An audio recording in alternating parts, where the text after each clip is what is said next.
Hey there, Sunday morning, and I just released the video on making these clamps, and took me quite a while to get these done. That's not the reason for my extended absence, but yeah, it took the better part of a month to get this together. You know, part of that is because there's no rush. I wasn't in a hurry to get it done, and I was doing some other stuff in the meantime as well. And it's a fairly complicated project, and I didn't want to rush it. My days of rushing projects are behind me. Okay, so here's the new version, you could say, the rugged, overbuilt version. Although I can't say it's overbuilt. It's going to stand up to the test of time, especially if I take care of it, which I'm not really good at, I got to be honest. But there's not a whole lot to this. What you need to watch out for this is to keep it fairly well lubricated. I know that sounds crazy for a clamp, but really anything with a screw in it, okay, with a lead screw that you use often should be lubricated. Not, drenched in oil or grease, so that you pick it up and you have to immediately go wash your hands, but just to get enough oil on the screw and inside the nut to keep it from eroding too much. Although I never see these wearing out. That's one complaint I did get in the video, is that I never showed them in action at the end. They're a clamp. What do you want? You need to see somebody use a clamp? They clamp. And they work really well. I'm actually very impressed with the 3D printed pads. Like I said in the video, I was originally going to remake those in, from some metal, maybe aluminum, okay? Or you could buy something expensive like bronze or brass or something like that, or even make them from steel. But I think I prefer the 3D printed ones. First of all, like I said in the video, they're soft. They're not going to mark up whatever you're clamping, okay? And if they break, I can print new ones. It's not a big deal, right? So the other 3D printed part in here is the spacer in between here. It's not really needed, that spacer, but it does keep things tight. It keeps the claws tight together right at that joint, which is nice. Now the original, which I also showed in the video, is the 3D printed one. Now this is more of a toy type of thing, although it can put on quite a bit of pressure. It can put on more pressure than a spring clamp ever can, okay? And it's not that much bigger than a spring clamp, right? But yeah, that's where the name lobster came from, this clamp, which kind of looks like a lobster. And I made it red to accentuate that. I used the clamp to clamp onto this piece of aluminum. And you might say, what is that? Where'd that come from? Well, this is me. Well, okay, you probably aren't. Let's get that clear. You probably aren't saying that because nobody seems to have any curiosity anymore. What you have with the modern audience is an inundation, or inundation. Yeah, inundation, not indund, inundation of content. You're drowning in this stuff. You can't even think. You can't even consider, you can't even, appreciate what's going on anymore because there's just so much being bombarded into your brain. So yeah, anyway, so the hunk of aluminum, this is me taking all the scraps from cutting out, well, not all the scraps because some of them are bigger, but the smaller ones, I took them and I put them in the stainless steel measuring cup that I never use for my kitchen. If you're like me, you get this. Okay? Anything's up for grabs. Okay? Anything can be used. So I grabbed that cup because it's stainless to use as a crucible to melt metal in. And I used my heat treat oven that I made several years ago and never really used. And got it up to around 1500 degrees Fahrenheit and melted the scraps of aluminum, poured them out into the bottom of a can. You can see the shape of the can here on the bottom of the disc, right? And yeah, I'm very impressed with how that worked out. So that's what I'll be doing with these scraps, the bigger scraps, is I'll be melting them and using them to make other projects, right? Now, this started off as 170 or 155 grams, actually. I weighed it because I was curious to see how much slag I would have, and started at 155, and this weighs out at 107. So quite a bit of slag, but still better to get some hunk of metal from your scraps that you can actually use for something. This is almost a ½ inch thick, or it is actually a ½ inch thick at the thickest, but it did dip down the center when it shrunk after I poured it in. But it's always better to get something out of your scrap than nothing. And it took 20 minutes to heat up the oven and melt the aluminum. So that's 20 minutes worth of, say, 1600 watts. I think the element in my oven is around 1500 watts. I'm not sure. I can't remember. Anyway, all that detail is from years ago. And of course I can't remember it because I can't retain these things. Anyway, so 20 minutes of electricity and I had this hunk of metal, which I think is a good deal. So I said I was working on something else while I was building a clamp, and that is the thing that I'm standing in front of right now, which is a new metal cutting CNC. And you might be saying, whoa, hang on a second. You made those clamps from your original metal cutting CNC that you just made a few months ago, man. What's your deal?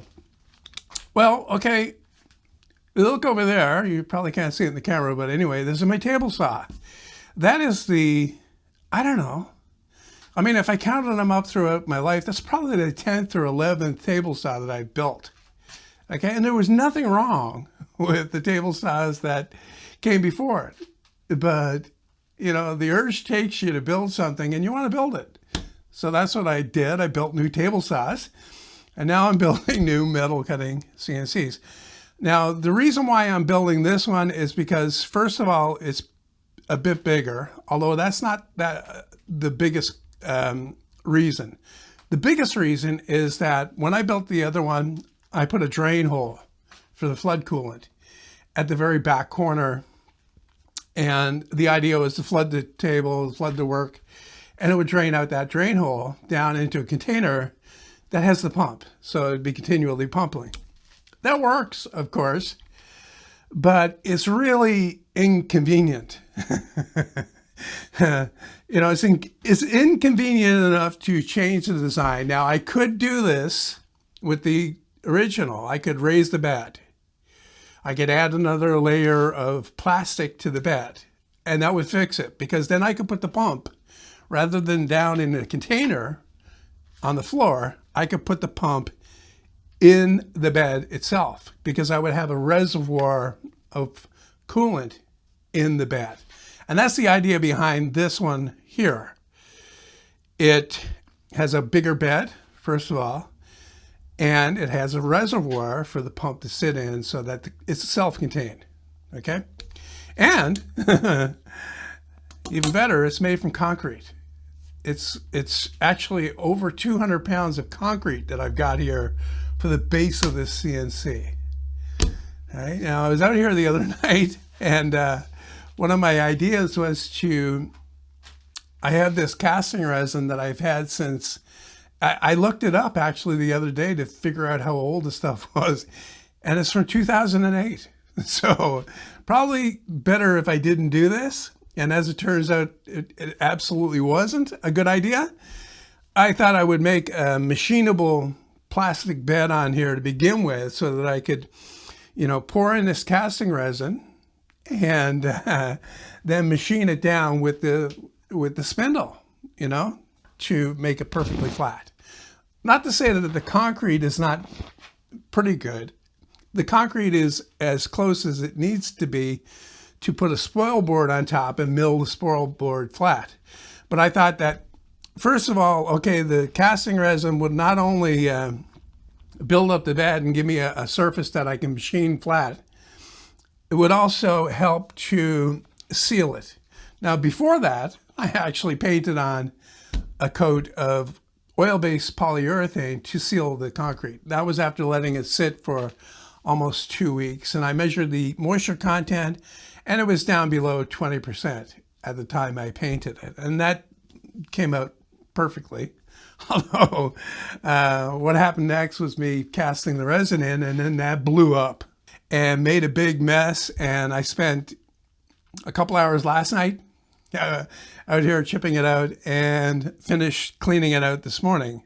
The best thing to do is to just go with my original plan, and that is to use the bed here, the concrete as it is, put the spoil board, number one, on top, a 1/2 inch thick of that gray plastic that's on my table saw, the starboard stuff, put that down, screw it down, mill that nice and flat, then put the proper spoil board on top of that, which is another layer of the 1/2 inch plastic on top. And that's working out, I gotta say, that's working out perfectly in the original. That stuff is absolutely the best stuff for a spoil board for a CNC that is gonna be wet. Other than having something like aluminum. And I could do aluminum. I've got the aluminum to do it. I could top that with 1/4 inch aluminum. But then I was thinking, okay, the idea of a spoil board is that you spoil it. And who wants to be cutting into aluminum all the time and ruining that? Also in that video, I alluded to not feeling very good, and I haven't been in the best of health over the past year. I don't want to go into specifics, but suffice to say that it's difficult for me to put in any extended time out here in the shop doing stuff. I'm basically, what it amounts to is I'm in pain all the time, and I have to take painkillers to combat it. And what being in pain all the time does for someone like me is it saps my motivation, okay? And the other thing is I've been fairly successful at this whole thing for the past, 10 years. So I'm not in a position where I have to work every day. And I've talked about this before. I mean, I predicted this coming in the future in some of the, previous videos on this channel, where I talked about how, I'm going to get to the point where I'm not going to have to do this. And I've been at that point for quite some time, actually. But, I figure, there are things that I have to do. Like I had to. I had to make that clamp. I had to make that clamp. That got into my head like a worm into my brain, and I had to make it. So I figured I'd film it, right? Same thing with this CNC. I know it's not going to be the most popular project on my channel.